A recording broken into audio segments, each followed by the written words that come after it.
23ኛው የዓለም እግር ኳስ ዋንጫ በአሜሪካ፣ ካናዳና ሜክሲኮ ከሰኔ 4 እስከ ሐምሌ 12 እግር ኳስ ለሕይወት ዘመን ወርቃማው ድል በከዋክብቶቹ ይሞሸራል።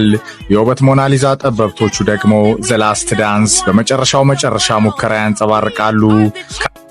ከCR7 እስከ ኔይማር ዘንድሮስ ያልነገሱት አልጋ ወራሾች ለሕይወት ዘመን የመጨረሻው የማይደገም ሙከራቸው ከሻምፒዮን የዓለም እግር ኳስ ዋንጫ ልዩ ዘገባ 48 ሀገራት በ12 ምድቦች በ16 ከተሞች 104 ጨዋታዎች ለአንድ ዝነኛ የዓለም እግር ኳስ ዋንጫ ዘመናዊ ሽሬ ገድል ይዋደቃሉ።